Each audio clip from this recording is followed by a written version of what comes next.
Hey guys, before we get started, this episode is brought to you by Drunken Gentlemen, the drinking club with killer teas, and their newest drop, The Drunkest Place on Earth. And if you're a big Disney fan like I am, this tea is perfect for park hopping with a buzz. First timers get 20% off with the code WELCOME, but my Taproom listeners, you guys get 25% off. Just use the promo code Taproom Podcast at checkout and stay classy and never spill. And now, on to the episode.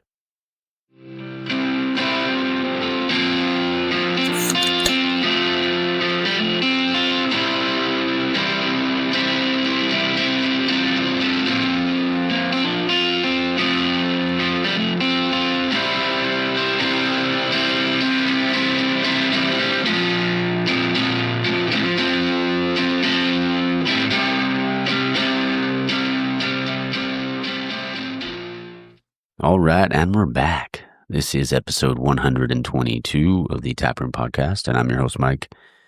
Oh, man, what a day yesterday was at Beer Fest. But before we get into that, this episode was with Tim Weaver at Branding for Breweries on Instagram.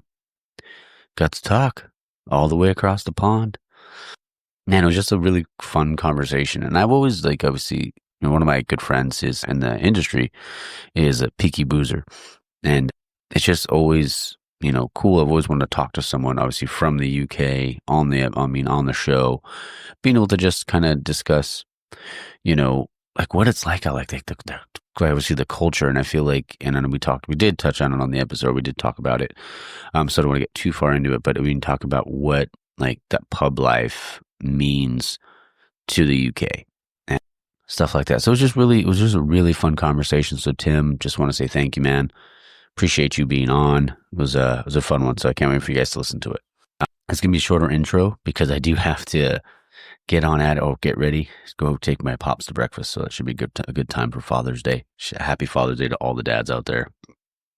But Beer Fest was a freaking blast.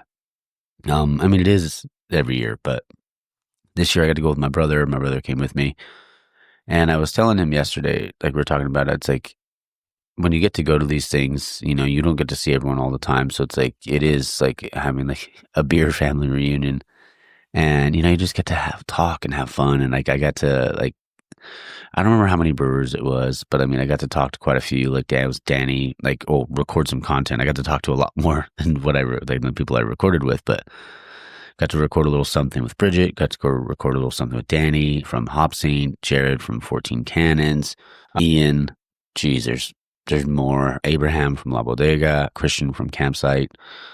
There's more, but I just can't think of it at the moment. But yeah, it was just so fun. Some phenomenal beers there. I'm trying to remember them all. Man, there was I think it was called High Five Brewing. I had their West Coast, pretty freaking solid, man. Everything, and I did get to talk to with the people at Aero Lodge as well. Man, just every beer I had yesterday was fantastic. I know, obviously, there's a ton going on out here in Southern California right now, or around the world, really. But having a festival like that, if you can get your mind off of it, even if it's just for a couple of hours, it's just a really good time. So, yeah. All right. Well, next week is going to be the Beer Fest episode. So stay tuned for that next week. And then on Tuesday, I'm recording at Alchemy Craft. Super stoked for that. And then Thursday, recording at Victor from Boomtown. Super stoked. And might do something over the weekend. Then also we'll have the thank you episode. I think I'm going to record the thank you episode with Luis. I'm over at Level Up so we can, do all the thank yous, have some beers, and just have a good time. All right. So let's see, like I said, short intro. Hope you guys enjoyed the interview. I almost ended the episode right there. Hope you guys enjoyed the interview. Hope you guys have a great day. Why am I doing that again? Enjoy the interview with Tim Weaver at Branding for Breweries on Instagram. Cheers. All right, guys, we're back in the tap room, and I'm your host, Mike, and I have a very special guest on the show today. All the way from across the pond, I have Tim Weaver, also known as Branding for Breweries on Instagram. What's going on, brother? Doing good, Mike, and thank you so much for having me, man. I appreciate we've got some crazy time zone difference going on here right now. It's almost bedtime for me, and you're just in the middle of your day. Oh, yeah. I'm on my lunch break, as a matter of fact. But yeah, man, I'm glad we got to do this. I know I kind of messed up the scheduling last time because they forced me to work.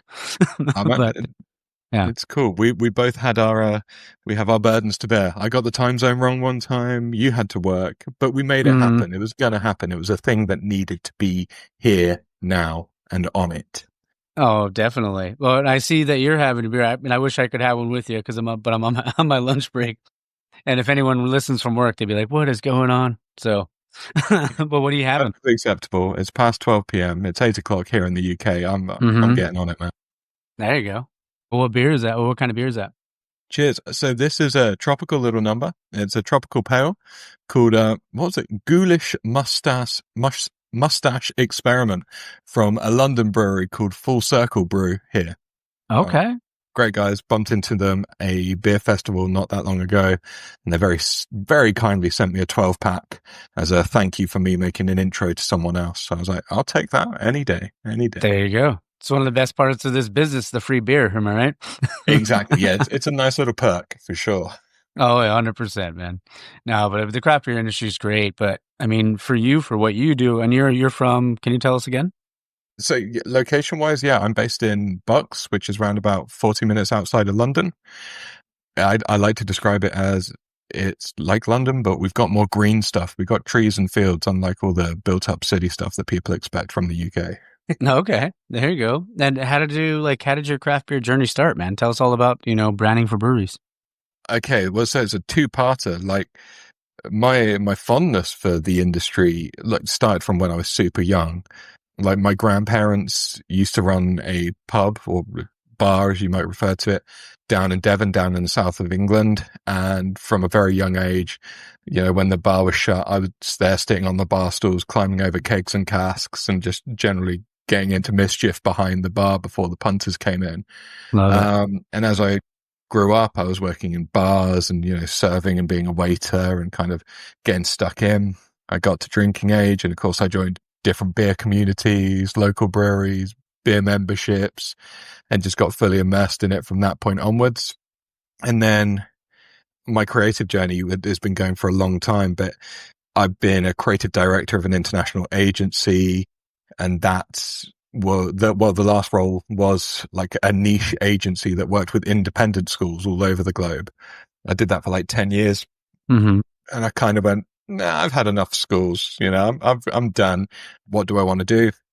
I started my own agency, which is the Brand Weaver. And then slowly through the Brand Weaver's evolution, niched into the brewery sector because it kind of Nice. like went full circle. People describe it as like your ikigai, where the thing Mm-hmm. that you love, the thing that you're good at, and it helps people. I Yeah, truly found I found that crossover now. that's great, man. And how long now have you been doing that for breweries? So working for breweries is coming up to 2 years now. So it's almost like the transition year when you start talking about it and you work with a handful. And then the second year where things really start to kick off and people ask for you by name and like recognize you at events and stuff, which is always fun when a random drunken brewery owner comes up to you and Mm-hmm. goes, dude, I love your work. It's like, thank you, my friend. I love you too. Oh, that's awesome. And so what was the transition? I mean, was it an easy transition going from like normal like marketing and branding to the craft beer side of it? Uh, in many ways, yeah. So when I started the Brand Weaver, I was kind of starting with a blank slate of who I wanted to work with. I Mm-hmm. just knew I didn't want to work with schools anymore because I'd had enough, man. 10 years of Yeah. doing anything like that is enough to Yeah. drive you crazy. So I swore if I was never going to work with schools again. And it was almost like career suicide because I then had no contacts. I'd been in Wow. that industry for so long, I had no one to reach out to start my new agency going again. But it was quite a relief because it meant I could reach out to anyone and everyone that I respected and admired doing anything. So in the first year of the agency, I worked with like DC Comics. I Oh, worked that's with awesome. the British Broadcasting Company. I worked with Disney, some well-known barbecue brands, fitness influencers, tattoo artists and product creators, and a couple of breweries. And then I knew the benefit of niching or niching, depending on where you're listening. And I went, okay, I tell you what, actually the brewery sector is the place where I feel I can provide the most value. And the stuff that I did for other agencies and other kind of industries, I could do exactly the same for breweries, but I think they got value tenfold out of it because I don't know what it's like, with you guys out in the States, but a lot of our breweries are, of course, spawned from brewers who have a passion, and it's home Mm-hmm. brewing, and then it kind of takes over the garage, and then it gets a little bit out of control, and all of a sudden they're like, oh my God, I've got Yeah. a business, which is great because they're creating some awesome liquid, but maybe they don't know how to tell people about it. They don't know how to position it. They don't know how to stand out, Yeah. which is, of course, where I really thrive. I couldn't brew a beer to save my life, but damn, I can tell a good story and like Oh, draw that out 100%. of people. Yeah. So it's a great balance. And coming back to your original question, was it easy? Yeah, it was. It was easy because it felt natural and enjoyable, and I could immediately see the value it was giving people. So it just Mm-hmm. worked. Oh, that's great though, man. I mean, and that's what when it comes to like craft beer, like that's one of the things I love about the industry. Like they're always like willing to seek out help, where I feel like in other industries, they and the people are always willing to give help for that matter as well. But in other industries, they're not always like willing to like they're almost like afraid to say, "Hey, I don't know this. Can you help me with that?" kind of thing. Yeah, and I found like different spectrums of that here in the UK. So like even some of the people I talked to, they're like, oh, there's a name for this. Like they don't really know what branding is a lot of the Yeah. time. People will think maybe branding is, oh, you can design my can or you can design a logo for me. And I'm like, Mm-hmm. no, no, no. It's like, it's loads more. It's the story that you tell. It's how you Yeah. differentiate. It's how you talk, how you show up online and offline versus those other ones who are brewery owners and maybe they've got like a marketing person but they're going, yeah, but my marketing person's just doing the same stuff there, posting the latest beer, and then there we got a pizza van turning up. Then we don't have much depth, so we need that story, and that's great. I mean, equally, when I first started to really tap into the industry on certain social groups, right, like people were mean, like the Facebook Oh, really? community at times were like, Wow. get out of here, stop trying to sell your stuff. But turns out I was being confused with another bearded guy who wears a cap and he was a meanie. So we got over Oh, that now and people embrace me for me and not mistaken identity. okay. There you go. And so, what are some of the breweries that you've worked with out there? Okay, so the first one that I always like to talk about is Vale Brewery. So they're not a million miles from me. They're based in Buckinghamshire, probably around about 40 minutes down the road from where I actually live. And they were the first brewery I ever worked with, but I continue to work with them today. Last year, they won Brewery Rebrand of the Year and they Oh, that's beat awesome. like really big brewery names because these guys, small independent cask brewery here in the UK, like literally farmyard shed stuff set up in the middle of a field, and Love there it. they are just slaying all these big dogs out there because they've got it locked in. So that's epic. I work with people right down in the south of the UK, down in Devon, like at Willful Beer, right up to Wales, like Brains Brewery, and everywhere in between. So I'm probably working with 8, 9 different breweries at the moment doing different kinds of things and helping them with their branding and marketing. Oh, that's great, man. And for like the social media part of it, like, do you find that like, well, what do you feel like this is like the most kind of gratifying part, and what's like the hardest part for you to like when it comes to dealing with all that? For social media specifically, Yeah. the most gratifying thing is, I suppose, just the engagement and the response. So like the algorithm is such a twisted, maniacal machine to try and get right across every damn platform, dude. It's a nightmare and it Oh, keeps it's me up at crazy. night. But, I'm trying to be relevant and topical on LinkedIn. I'm trying to stay cool and trendy on TikTok. I'm over on Instagram and I'm doing all Mm-hmm. the other stuff in between. And each and every one demands a different part of your soul in that you show up in a different way. And it just like, 100%. I'm a husk of a man by the time I've finished my social media routine in the morning. Mm-hmm. But the most fulfilling stuff is actually the recognition you get outside of the social realms. So the one thing I really struggle with social media is it's hard to measure impact. Like you can go, oh yeah, my video got like 4,000 views or it got like 89 likes or whatever you want to say, or it got saved or reshared. But what impact has that had on a person? Have they taken something away? Have they achieved it? Yeah. So like in the last probably 9 months, I've really started to experience it when I'm getting out into the events, into the beer festivals and the trade shows. And I've got people going, Tim, love the content, or, thanks for that interview. That show was amazing, or that Mm-hmm. download that you put out there was awesome. So actually really getting that face-to-face feedback and knowing that people are seeing it. Because that's the thing, you don't know how many people are lurking in the eaves and just kind of watching your stuff, but never truly interacting with it. Yeah. And even like chatting to some people now out in the States, they're like, yeah, we love your content. Like, you're one of our favorite content creators on LinkedIn. I'm like, damn, then bloody well tell me, man. Like, I'm just out here shouting into the void right now. Yeah. But yes, it's nice to be told. I've got a big ego and it takes a lot of stroking. So the more of that I can get, the better. There you go. And like for your show, like how long has that been going on now? Well, the Branding for Breweries podcast, Yeah. it didn't even start as a podcast, man. Like I kind of selfishly thought I'm going to do some live chats on LinkedIn because I want to get more people looking at me. I told you about the ego a minute ago. It's kind of the boost. Yeah. And I started to talk to some really cool people. People are telling me these conversations are really cool. Like, it's a different angle that you don't hear much about in the brewery sector. You've got brewers talking about brewing operations or how to save on finance or the right hops to use and the right blends, mashes and all that kind of stuff. But no one really lays it out like branding and marketing. Here are things you want to be thinking about and doing on a regular weekly basis. And I thought, wow, maybe just doing it on LinkedIn isn't the greatest option. Like, because people have to go to my LinkedIn profile, they have to like drill down into the depths, find the events tab, and then there it is, lurking at the bottom is that one show they wanted to watch. So I was like, damn it, right? I'll go live, but now I'll go live on LinkedIn. I'll do YouTube. Man, once you're doing YouTube, you might as well do Instagram as well. Yeah. Once you're doing all of those, you might as well then record it and then upload it to Spotify and Amazon and Apple and all that. And so that started in November, and I've been doing one show a week without rest, basically, right up until now. So 25, 30 shows and talking to people all over the globe, which is amazing.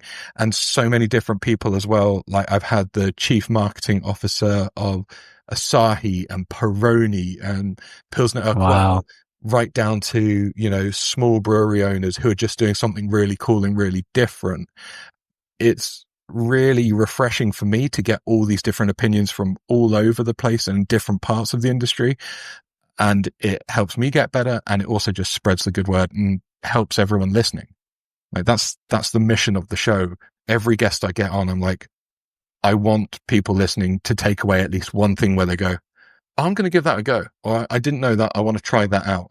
If they've done that, then the show's a winner. That's great, man. I mean, that's how I feel too. Like, if it motivates one person to get out there and maybe do something with their life, that's like, I always end the show with like, find your beer. But yeah, it means like get out to a brewery and find a beer that you like, but it's also just a metaphor for life. Yeah. 100%. Yeah. You give, and at some point something's going to come back to you, but I'm very much a giver. I want to try and put as much stuff out there in the world. Like, that's kind of the mission, and like my driving mission for what I do with the Branding for Breweries work and the Brand Weaver. And I've said it time and time again, like, I don't feel it's fair that the big breweries get to spend the hundreds and thousands of dollars on marketing and branding when you're smaller indie breweries, they don't have the budget, and therefore, like, the competition, it's not even, because someone's got great branding, someone's got great marketing, so they're going to get looked at first. What I want to do is even the playing field. So almost the conversation returns to who's got the better beer versus who's got the better looking can, or who knows about this brewery versus the other one. Oh, yeah. And even for like, starting your show and doing the LinkedIn lives and stuff like that, did you feel like it took you some time to find your voice, or like, or maybe not find your voice, but like find your rhythm when it comes to like doing a show and stuff like that? It's got easier. It certainly has got easier. I'm naturally a confident guy. Like, I used to play in a band. So I used to act a lot. So I've never been scared of, like, sitting in front of a camera, having a conversation, standing on stage, doing presentations and talks. So that's something that I've had as a real benefit to me. And I think just the fact that I'm genuinely inquisitive, like, each of my shows has a structure, and I'm like, this is what we want to talk about. But if they say something which I'm like, oh, I don't quite get that, or I don't know, maybe other people don't see it that way, I'm not overly afraid to go, yeah, but could you tell me a bit more about that? Or what if someone said this? Like, would it still work? And I don't want to do it in a way that makes me sound like an idiot or a douche, but it's just a way to get more information out and provide more value to the people listening. Well, for sure. And like, even that's kind of, I mean, I always have like a set thing of talking points like I sent you, but we've already kind of gone off. I've asked you other stuff just based Yeah, on our conversation already. Yeah. I mean, because I love that because then you can get to know the individual more and it doesn't have to feel so structured. You can just have a good, fun, genuine conversation. and I'd hope that the people listening enjoy that more instead of like question time. Question number 2. Tell me what you think about this. Yes, thank you. You've had your time. Now on to number 3, please. That's dull, man. Exactly. You want to have a Oh, conversation at the bar. oh, 100%. And that's why, like, even now, like 100 and whatever episodes in, like, I'm still trying to think of new ways to try to, like, hey, what are some new things I could throw in there just to change it up a little bit? And I feel like we have to be creative and, we have to always try to find ways to continue to grow every day. Man, and there's so much content out there that people can choose from these days. Mm-hmm. Like, to have something that's been going as long as yours, like 130 shows, is like testament to the fact that you are continuing to tweak and evolve and kind of move with the times as well. Like, you're giving the people what they want. Thanks, man. I appreciate it. I'm just trying to, I always say, get busy living or get busy dying. Yeah, fair point. Yeah. Wanted to ask you because I mean, a buddy of mine lives out there, but I can't remember where exactly he's at, but it's a Peaky Boozer. He's a buddy that he's a guy I've known for a long time. Yeah. But I've never got to talk to him on here. I was always curious about the craft beer scene in, obviously in the UK, like how it differs from here and like the ABVs. Cause I know like for a long time, it was like the lower ABV beers, right? Yeah, But for sure. yeah, what's it like out there? So like the craft beer scene, I suppose, versus our public scene, our pub scene is like two different things. Gotcha. Craft is we've always looked to the States. It's always been States inspired. We've always been kind of behind the times where they're like, oh, cool, they did something great. We'll do that 12 months later and see how we get on, shall we? But, we've had our boom. There were like 3,000 breweries in the UK. And, you compare the size of the UK to you guys in the States, there's still a fair few breweries, but we're nowhere near that now. We're closer to like 2,000. And the reason being is it is those hobbyist breweries that just maybe haven't connected all the dots and that they didn't survive. But what that's meant is this is kind of really cool filtering out of the okay craft stuff. And it's leaving like a pocket of awesome breweries in each city that you now go to. So you can jump in and be like, dude, these guys, they've got a wicked nitro stout. These guys are well known for their hazies. These guys are just doubling down on lagers. But everyone's really starting to own their particular vibe and style. And you get kind of like themed bars versus, something that might just be a bit more broader. Our tap rooms are really diverse now. They support a lot of independent beers. And, we're very lucky to have that blend of not just kind of your keg beer, like your IPAs and your hazies, but we've got a deep heritage for cask beer or ale here in the UK as well. So you get that real mix between your hand pull and the stuff that you're pulling out of tap as well. Yeah, and that was one of the things I wanted to ask you too, is about like how important beer is to the culture in the UK. Man, like the pub here in the UK is like, well, it used to be the second home. Naturally, it's evolving as generations evolve. But of course, you think the public house was built next to a church because everyone would go to church on Sunday and then they go to the pub. Like our pub is very different to that of a sports bar or a tap room. And we've got tap rooms and we've got micro pubs and all that other stuff now as well. But a pub to me is like that one of those last bastions of where people can get together and it's a meeting of minds and it's a melting pot of opinions, and you can still get like 5 old granddads sat around complaining about the times whilst their kids, younger generation, they're just the 2 tables over and catching up about the football or whatever it was that's going on. Like, it's a real even playing field. And to me at least, it doesn't matter if you go into a traditional pub, doesn't matter where you are in the UK, it has that sense of home and familiarity to it where you're just like, this is good. This is a grounding. Doesn't matter where I am. I can get a good beer. I can sit down. I can chill out. It feels warm. It's like a big cozy hug of a venue. Oh, I love that. I mean, and what are some of your favorite styles to drink?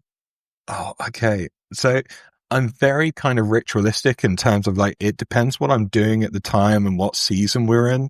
So I think like I don't think you can be like just a really good IPA, to be honest with you. I think it's just like kind of a beautiful middle ground. I am a part of the hazy bro train. Like I do love myself a hazy or a New England or West Coast, but equally like getting some rich ambers, red ales as we get towards the autumnal fall seasons. Like there's nothing better than going out for a walk with the dog over the fields. It's cold. You're wrapped up. You're wearing your scarf and your jacket, and you find that lovely pub on the hill, and there's a little glow of the fire. You run into that pub, sit in the old worn leather chair by the roaring fire, and have one of those gorgeous amber ales from a hand pull. You're like, I'm living the dream. King of the castle, my man. Oh, yeah, that sounds like a hell of a day or a hell of a night. It's a day and night if you do it properly, my man. There you go. There you go. What styles do you feel like have become more popular over there? Is it like the hazies and stuff like that as well? I mean, in all fairness, kind of based on what I do as well with the branding and marketing, you see a lot of breweries focus on what is probably 5% of the total market, maybe 10% if they're trying to be ambitious. So they're all playing with your hazies, your double IPAs, the triple IPAs, New England's Westies. But realistically, when you look broader, it's the lagers, it's the mid-strength beers. You see a slow rise, but a definite rise in the low and no sector, of course, as well. We're a little bit behind the curve, I think, because we're from the UK. We still really, really love alcohol. But it's getting there. And even some like fruit-based stuff as well is starting to be more appealing because it's a bit different. Like we've got the rise of the sour stuff as well. So it depends if you're talking to a brewer, like what's trendy, versus talking to the wider public where they're just like, yeah, it's still lager at the end of the day. Yeah, and that's what I was wondering. I was wondering about trends because it's ever changing out here. Like it's still like hazies are still super popular. You're still seeing a lot of like seltzers and stuff like that. I mean, do you see seltzers a lot over there? Yeah, we don't get a lot of the seltzer stuff, to be honest with you. Like nitro, that's a big trend that you see right now. You know, the nitro stouts and things. Although it's stuck with the stout realm for now until other people get more adventurous. No, not really seltzers. More the sours that we see. Maybe a few radlers. Okay. But, yeah, seltzers just hasn't really crossed the pond. Obviously, we don't. From a legal standpoint, we don't have any of the cannabis stuff here because it's not allowed. We get told off. We're naughty boys and girls if we try and put that into our beer. So I'm kind of looking to the future going, is it going to end up here in one way or another? We'll find out. Watch this space. But the legality has to change first for that. Oh, yeah. Oh, definitely. I mean, the dankies, like, are you into like the really danky stuff too? Like when it comes to there's a time and place for it. Like I kind of like that as kind of a cool experiential thing. Like where I've got a couple of buddies and we got like 4 or 5 cans and we're just trying a little bit of each. There's a sweet brewery here in the UK called Asvex, and they just released a 5-pack collaboration called the Genome Project, and they're just like 5 cans. White labels, each one's got an alien on it with DNA strand stuff coming out of it. It just looks so sci-fi and cool. Wow. Each of those are like dank heavy hitters. And the best way to enjoy it is I had a buddy over and we just spent the evening waxing lyrical about like the nuance behind each one and proper geeking out. Oh, that's great though. I mean, that's kind of how I feel about barrel aged stuff. Like, like barrel aged stouts. Like I can have like a little tester. But that's about all I'm drinking. I'm not drinking the whole thing. Yeah, pretty much. It's like some of those, like they're super high ABVs. And I'm like, I'm not trying to do that. I've got a 12% Imperial Stout in the fridge right now, and I'm just trying to pick the time. Like, you can't crack that open on a weekend. I mean, on a weeknight. Sorry, like you gotta find that special time for that. Oh man, that's so cool. Because I mean, I've always obviously wanted to try to visit, but I mean. And I'm always curious though, like too, even when I was younger, like what's the actual drinking age there? 18. Was it 18? Okay. Yeah. So there are rules, supposed rules. Like I've never had anyone confirm it that like I think it may be 16 that if you're served wine with your meal by a waiter or waitress, then you can have it. Oh, But gotcha. I don't know if that's some kind of like old wives' tale, if it's some myth, because I never tried it as a 16-year-old. Dude, I was drinking since it doesn't matter, actually. We were recording a podcast. Yes, 18. I was definitely 18 and drinking legal age. I was when I used to tell stories on when I had a different show about like drinking when I was younger and doing a bunch of dumb shit. When I was younger, it was like, the statute of limitations is over, thankfully. So I wouldn't have to worry about it. But yeah, crazy stuff. I always had the benefit of always looking a lot older than I was. So, I could confidently walk into a pub and be like, barkeep, one of your finest lagers. Thank you very much. He was like, oh, did you bring your kids? I was like, yes, Yeah. yes, I brought my children. Love it. I love a good, like, and this is probably going to sound so dumb, but like when I was younger, I loved Boddington's, like the Oh, okay. pub ale. Did Like, not expect that. yeah, when I was a kid, when I was younger, I just would, every time I would drink it, it was just like, it's super, go down super easy and it's super like creamy, velvety, but like still light too. Yeah. But what are some styles out there? Like if someone was going to go out there to try something like that, but is it a Boddington's or is there like a specific brewery that would do that? Man, I think just getting to like a traditional cask brewery is a great way to like almost get a bit more culture and like the history of brewing in the UK. Cause like the keg craft stuff, that's relatively modern, right? Like I say, it's inspired by what you guys are doing in the States, but the cask stuff is more ours, more the UK. And you can get, you can get your IPAs and you'll get just a kind of a whole range from that point on. And there's just going to be, there's beautiful nuances. Like every brewery will maybe have 6 to 8 regular beers that they're doing. And they might go up to like a porter and, down to like a more sessionable thing. And you get yourself a flight and really almost go on the journey and the history of the brewery that came with it. Yeah. And that's always a really nice way to enjoy it. And you've also got like the north-south divide where different brewing styles and almost like pouring techniques are different in the north versus they are in the south. And even the water that, you get from the north versus the south is different. And so if you really do it well, then you spend a fair bit of time in the UK kind of like going through the major cities and you can track the evolution of like where certain ingredients were imported or where the water came from or where the history and the nuance of the brewing came from and even the equipment. Like there's some great books out there about it. Love it. None spring to mind at the moment though, because I'm terrible for that stuff. No, it happens. It's like so asking somebody to name their top 4 Tom Hanks movies or something like that. And then their brain just draws a blank. Castaway. Always Castaway. Can do that one, dude. I just can't tell you about brewing books. Oh, yeah, no, that's a great one. But yeah, no, I've always like, did you ever like think about getting into the brewing side or do they collaborate with the brewery or anything?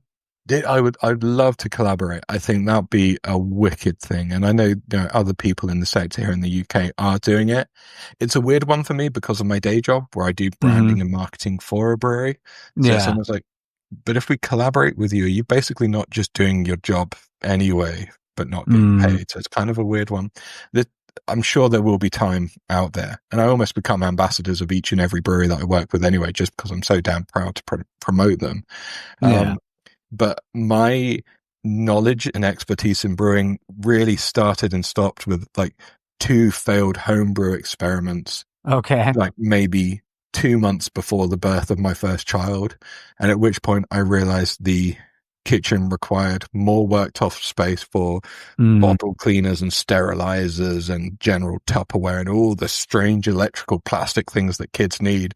So I tell you what, there's a load of pubs and breweries who do really good beer. I don't even want to try and compete with that. I can make things look pretty. I can tell the story. I can do that and it doesn't take up as much kitchen space. So ultimately that's where I've come to.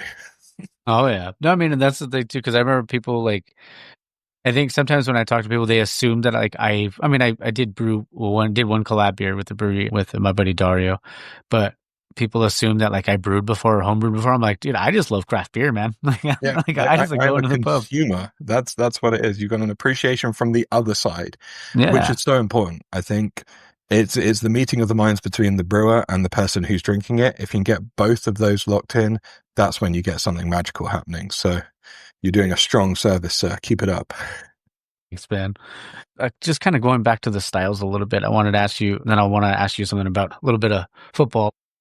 Like, what are some other styles that you like feel like maybe you don't see a lot of like on boards out there, like on menu boards, because out here, a lot of times you don't see a ton of black IPAs. We don't see a ton of brown ales and stuff like that, like we maybe used to. But are there some out there that maybe you don't see as often anymore? Well, I think like the seltzer thing that we touched on, that's very, very rare that you see here. Black IPAs, that was like a flash in the pan situation where there's kind of like a brief trend and you're like, oh, cool. No, that's gone again. No one's drinking that. Yeah. I really miss the honey beers, like the sweeter beer stuff. That was cool. That had a moment last year, but you don't see a lot of that these days. And yet more it is dominated by the IPA family and your stouts and your porters and, you know, brown ales. That's still a thing, but you've got to be in the right place for it. You know, we got Camera here, which is the campaign for real ale. And so they're banging on every pub door, making sure they got a brown beer in there somewhere. It's got to be there because you got to satisfy the granddad who still wants the stuff from the good old days. Oh yeah, definitely. And that's the thing. I love that stuff too. Because it's so rare to see it on menus now, but when I do see it, I'm like, yeah, I'm going to try that. I mean, I think I tend to find myself like, I'll go out and I'll have like a couple of high percenters, but then I'll roll back onto those good cast stuff because it's just, like you mentioned, Boddington's, it's smooth, it's easy, it kind of just chills you down, it calms you down a little bit after going a little bit too adventurous and gung-ho with some of the crazy stuff first. Oh yeah. But it's like they have the saying out here, but I mean, I guess it's easier with like lagers instead of the liquor, but they always say liquor before beer, you're in the clear. Beer before liquor, you get sick quicker or something like that. But I feel that way with lagers. Like I'll start off with like maybe a double West Coast and then I'll do like a West Coast Pilsner because it's only 5.3 or something like that, or a lager. But I know lagers are so important out there for you guys, right? Yeah, man. Like it is. When you go to our pubs and bars, it's all that low to mid strength stuff. You're not going to see anything above maybe 5.5, and it'd be like 5.5. That's rare. Like it's only when you go into tap rooms where you start to branch above and get into your 6, 7, 8s, and like bottles and can shops. That's where you find the really special, the higher volume stuff, because it is a culture of and this is a sweeping stereotype, so apologies ahead of time, but it's a volume game for a lot of people here in the UK. You know, like you're going, I'm not a big football fan, but I know you said you were going to touch on it, but the idea of like you going to the game, you're going to go to the match, like, dude, if you're not like 10 cans in by half time, like you're doing it wrong, right? Yeah. Love that. It's kind of like that out here for like American football for us, like when we go tailgating and stuff. That's, you know, it's a big thing to go get there, you know, 6-7 hours for the game, have as many as you can, and then probably forget half the game or maybe fall asleep at your seat. So I'd love to experience the tailgate. Like the closest thing we have here in the UK is just train beers, because you got to get the train like to most of these sports matches. So like, oh, okay, we're going to be on the train for 2 hours, so we might as well see what we can achieve here before then finding the local pub before going into the stadium. Yeah, the trailer stuff, that would be very, very... Oh, for sure. I mean, I'd love to be able to go to a game, and I'll mention soccer. I know you're not the biggest fan. Like, how important, like, because obviously beer is super important out there, but how important is, like, you know, football? I mean, I feel like it's got to be like the same thing, or right at the same level, I would feel like, right? Yeah, for a lot of people, man, it's a way of life. There's an affiliation that goes back, you know, kind of from generation to generation. Like, my dad's dad supported this team, therefore my dad supported it, therefore I support it. You know, we've been going to see the same team play for 50, 60 years, and they have this kind of almost like ritualistic mentality where this is what we do, or I'll take my kids along to see it because that's what we've done. And there's so much passion and commitment to these teams that they have no real association with, potentially, because, you know, their team might have been where their grandparents grew up, and they've moved like miles and miles down the road, and there's nowhere near them these days. But there's that loyalty and dedication, and that and beer go hand in hand as well. Just, it lubricates the experience potentially too much a lot of times. You know, you can see that it kicking off. You see it on the news where people just get a little bit leery. But it's not just football. Obviously, we've got a big rugby culture here in the UK as well, which is probably closer to the American football stuff in terms of the actual sport, but less padding. But again, like just back in the day, it was heavy beer consumption and then watch the match, whatever it is. It's different now. Of course, it's evolving. You look at the World Cup when it was, heading out to the UAE and everything was 0%. Like beer was still there, but the alcohol was taken out. So the culture aspect was still there, but it was tweaked and adjusted for, where they were in the times. Yeah. It's wild. I'm a Chelsea fan. They've been terrible the last couple of years, but I still support them. There you go. See, it's a diehard. You're with these teams through their ups and downs. Well done to you for keeping with it. I'm just like, yeah, that's cool. I prefer other things in life, but each to their own, man. It's fine. Yeah. No, I'll still wake up I won't do it every Saturday during the season, but before it'd be like 4 a.m. or 5 a.m. sometimes. I just roll over, turn it on, try to stay up, and then if I fell back asleep, I fell back asleep. But at least I tried. Dude, you're not even watching it on replay. You're actually trying to get up at stupid o'clock to catch it out. Yeah, I'll try to do it. But yeah, what are some other hobbies you have? So I'm a big musician. Like my whole design and branding career started through music. So I played in bands for years. Like I used to tour in a metal band and we wrote and released music into the shops and things. And so I learned to design because I was doing the merchandise and the posters and the album artwork for all that stuff. And then I was like, oh, okay, well, if the band doesn't make it, at least I can maybe try and make a career using this design stuff. Yeah. And yeah, I still very much like music is just part of my everyday life, going to live gigs. And I think that it's another reason I really love the craft beer community, because it's a similar level of creativity, but in a different way. Like there's a tribal instinct when you find a really cool brewery. You're like, I'm one of these guys. I'm part of the group. So I can see a lot of crossover between like certain music genres and industries and the craft beer scene. What did you play, or were you a singer, or what did you do in the band? Drums. So I've drummed since I was 12, so a good couple of years.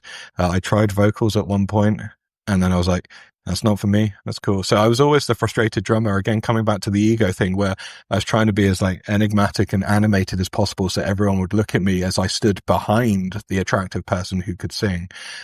So now doing the podcast and doing my live talks and all those things, this is my kind of like failed frontman opportunity. Let's say, yeah, now you're the front man. Exactly. Slightly different thing. I don't have to carry a tune now, which is great. I can just wax lyrical about branding and people seem to nod and go, yeah, that's cool. I just need some fireworks and pyro when I step on stage. And then I'm pretty much like, I've ticked the box of living the dream. There you go. Like, what was the name of the band? So the biggest band was This Dying Hour. Okay. You can find them on Spotify. You can find videos on YouTube and stuff like that. But I'm going to write that down. You got to check it out. It's Mommy Didn't Love Me music. It's like aggressive metalcore, fast drums, fast guitar. It's good stuff. And the band is still going, like many, many years on. I've stepped away, because I've got a career and a family and all that stuff. Not about giving up on your dreams. It's about adjusting them for what's realistic at the time. There you go. But yeah, my buddies are still in the band and they're doing great and they're still touring and stuff. So yeah, if you like metal music, check out This Dying Hour. Oh, definitely. I'll be checking out a buddy. Well, the one that actually I had that just released this past week, he was in a band, and I listened to his stuff on Spotify too, so I'll definitely be checking yours out. Nice one, man. Yeah. Let me know what you think after. Oh, for sure. Yeah, no, I'll listen to it on my way after work tomorrow when I get in the car. Sweet. Another thing I want to ask you, like, so if somebody was going to go visit the UK, like, and there's like, and obviously I know there's like the big stuff, like obviously in London, but like if there's maybe some like places to visit, like off the beaten path, are there maybe some, I know, sorry, I left that one off. Okay. Sorry. I have to scratch my brain. So you're talking about like specific breweries or I mean, it could be a brewery, or it could be like, just like maybe the best burger out there, or it could be just like a touristy place, or maybe the place that maybe the tourists don't know as much about that they could go see. Cool. I think, wow. Okay. So off the top of my head, there's so much. I think, especially everyone goes, oh, you got to go to London. But the thing about London is you got to get away from the main tourist areas, because there's so much culture and history, like with every back road that you turn down.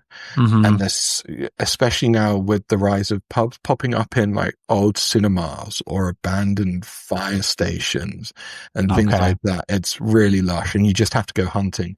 There's a great book by an author called Thomas Vosper, which is like the London's best pub crawls. Like you could just spend, there we go, I remembered a book. Hey, check me out. I'm cool. Love it. There you go. But yeah, if you have that, then that's a wicked week just going around those pubs. And like you get to go to pubs that will flood. And so you always have to wear like waders or Wellington boots when you go there because the tide's always open and it's just part of the thing. But equally, things to do in the UK. I mean, there's great restaurants. We've got a big food culture. There's a lot of fantastic places. I live close to a town called Marlow, and they have an astounding chicken wing shop, which is ran by a son of a very well-known chef in the UK, a guy called Jack Blumenthal. But he doesn't just do chicken wings. He does like crazy recipe chicken wings, like where he's got like marshmallows and all these weird ingredients on it, but it just worked and the stuff rocks.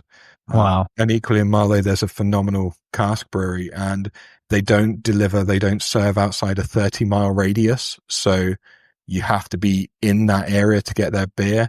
And they've got the coolest community. They've got the coolest membership there, where just every second Tuesday you can go from 7 o'clock onwards, bring a buddy. They give you a glass and they like crack on for a couple of hours. And they've got a wicked tap room. They always produce a new beer every month. And it's a real experience. But it just takes a little bit of looking around, you know, like just don't go the normal path. Take that left instead of going right. And I'm pretty sure you're going to find something awesome. There you go. It's always, those are always the best places to go, though, right? Yeah, man. Yeah. It's always good to find the hole in the wall. I'm going to have to like Instagram you a load of stuff after this. Be like, I should have said this one, man. No worries. That's cool. I mean, I could always throw it when this episode comes out. I could throw it in there. Yeah, cool. More things before we finish up. First, this is a 2-part question. Where do you see the craft beer community going? Maybe in the UK, maybe in the next 5 to 10 years, and then like what the community means to you. And you can answer that however you like, in whichever way you want.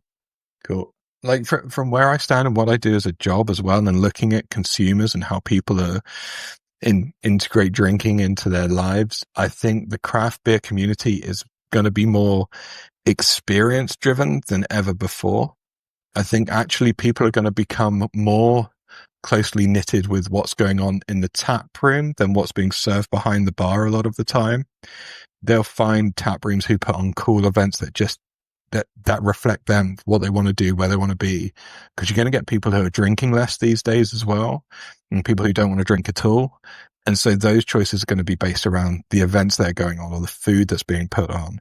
And then the beer that's being served, that's like the icing on the cake a lot of the time. But for me, what craft beer means is that sense of creativity. It's discovery and it's camaraderie. Like I say, like my best evenings have been sat at a pub, just chatting absolute rubbish with my buddies and like talking about a beer that we've not tried before, getting really excited because we've seen a new one that's been added to the bar. Or even if we're not at a pub, you know, getting around someone's house and, you know, each bringing 2 or 3 cans that we don't think anyone's ever tried before. And it's just that social lubricant that gets everyone talking and just being really open. And I think it's so important. You know, sometimes beer gets a bit of a negative spotlight in times, but when it's done right and with the right people, it just enhances that connection and that conversation where people have to talk and they have to be open and they have to find those people they get on with, because we can't live isolated. And 100%. To me, it all blends together. It works so very well. Beer, conversation, community, craft, creativity. It's all in one. It's a big ball of awesome. Oh yeah. Well, that's 100%. I mean, the community is great, and you get to, you know, have a conversation like this over my lunch break, you know, and how you be able to talk. So, you know what I wanted to ask you earlier and I forgot until now. Do you guys have like craft beer, like liquor stores out there? Or, because I know we have a ton out here that just sell a bunch of craft beer, but I wasn't sure if it's similar to like maybe getting stuff from over here or what you guys see. Yeah. So we have bottle shops, which is kind of like a liquor store, really. Mm-hmm. Not a huge amount. You'll maybe find one in each larger city, really. Okay. What's probably more common is we'll have a tap room that's got, 8, 15 beers on, and they'll have a beer fridge as well. And it might just be 1 or 2 fridges, and there's a couple of different cans in there that you can take away. But when I'm going on holiday in the UK, dude, I am Googling to see if there is a bottle shop in there. I'm like, okay, There you go. get my fix. I got to find the new stuff. I'm one of those really annoying guys who Googles like the closest brewery to any place that we're visiting. Same. It's got to be done. It's part of the holiday. It's part of the experience. How can you enjoy the culture of that new place if you haven't tried their beer? It's impossible. Exactly. I would always be like, too, if there's a brewery close by, maybe I can get someone to talk to me while I'm out there. There you go. See? Combine all the joys. Oh, it's so fun, man. And speaking of beers, I always love to ask, like, desert island beers. Like, you can choose, obviously, like one, I guess maybe domestic for you guys, and then maybe either a craft style or specific, like, like a Renegade brewery beer or something like that too. Okay. So one like commonly available beer that you can get kind of in our supermarkets here are probably Hop, Skip and Juice by Vocation Brewery. So those guys are based in Huddersfield. They're pretty well known in the UK. You find them in a lot of stores, in the kind of the beer aisle. But that's kind of a really nice, it's not entry point to craft, but like if you've tried a couple of like really well-known names in the industry, that's like your next level up where you're like, okay, this is cool. It's a little bit different and they do it really, really well. If I were to shout out like one brewery, like there's a brewery here in Reading called Phantom Brew Co. And I swear to God, I've had like 25 different beers from them and they can do no wrong in my opinion. The guys are legendary brewers. They've got a really cool illustrator who works with them. They create like gorgeous looking cans, but they also do really fun, like kind of nostalgic throwbacks. So they did a Blink 182 kind of range and they would just like tweak the names and they did the Tom, Mark and Travis show album artwork, but swapped Tom, Mark and Travis for their brewers. I love it. And yeah, it's just those really cool things and just being that kind of like metalhead pop punk kid at heart. Like it really pulled on my nostalgic heartstrings. So I was like, yeah, these guys, they've got a place in my heart forever. Oh, that's freaking great. And like it's always cool when you can find either like, because branding obviously is super important. Like the can artwork or like the name of the can, like, the name on the can too could be like the catchy part of it. But I mean, when people are going into say like even like a bottle shop, like something's got to draw them to pick that can, right? Dude. Or like I said, it could be the name, it could be the branding, it could be the artwork or anything like that. It's awesome though when it all comes together like that.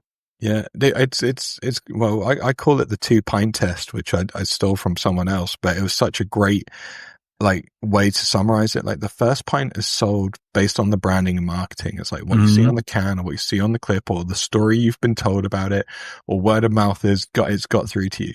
The second pint, that next one, that's based on the quality of the liquid because you're like, yeah, I want another one of those. But it's symbiotic. They should work together to achieve that ultimate goal of like great brewery, great environment, great liquid. Let me have more of what they've got going on. 100%, man. I know we talked a little bit earlier about chicken wings, but I was curious about your favorite food to pair with the beer. Oh man, it's anything that's on the barbecue. Like there is that ritualistic thing of like slap the meat on, crack open a cold one, and dude, I'm golden. So just like, ribs, a steak, and just like an ice cold beer. And here in the UK, having good weather is very rare. Like it's cool. We've got grey and we've got rain and we accepted that a long time ago. Yeah. But there's 3 days a year where we get the sunshine and we are making the most of that. We are tops off. The pasty bodies are out. We're trying to get as much sun as possible. You better believe the barbecue's on and I'm cracking beers like there's no tomorrow. So yeah, I love it. Barbecue food and beer. Dream, my man. Oh yeah, I mean, I feel like they go hand in hand. You can't have a barbecue without having a couple cold ones. So it's sacrilege, in my opinion. Very hard to do. 100%. Oh, I got one more question for you before we finish up. But I want to say before we do that, I want to say thank you so much, man, for coming on and making all this really work out.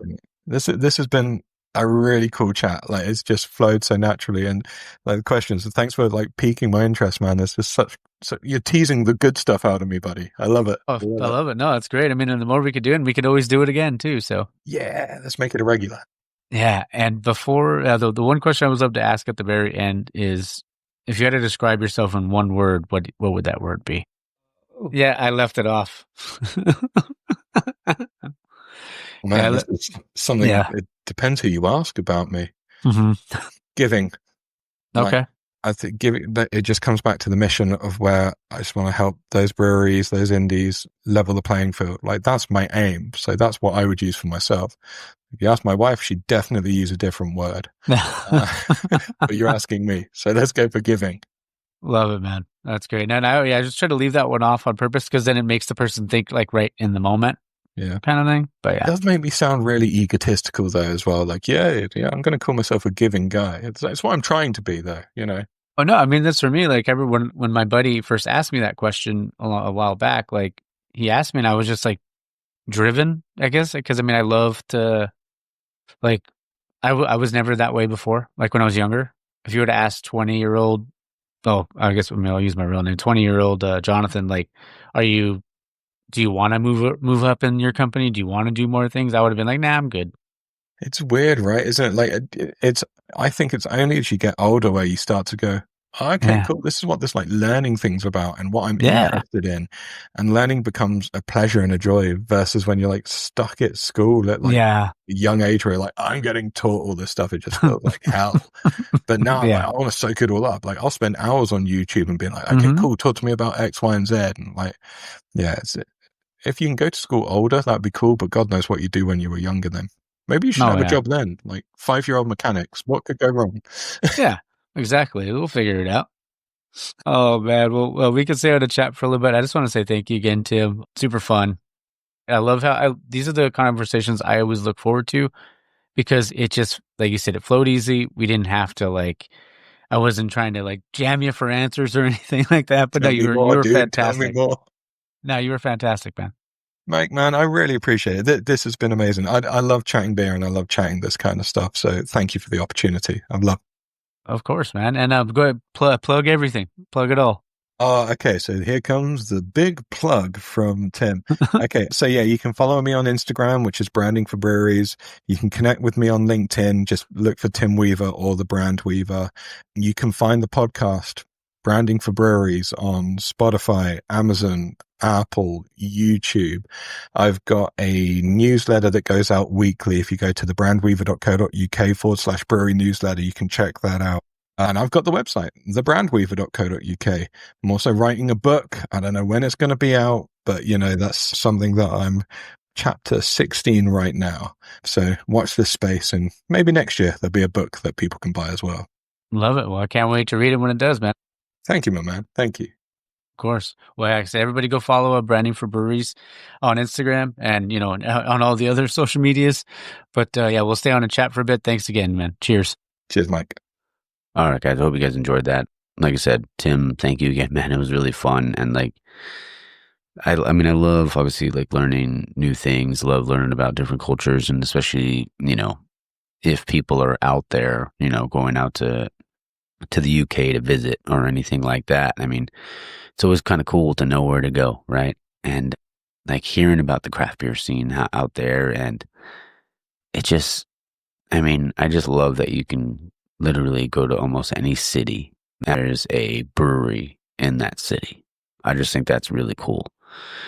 And we all love it, man. That's what the community is all about.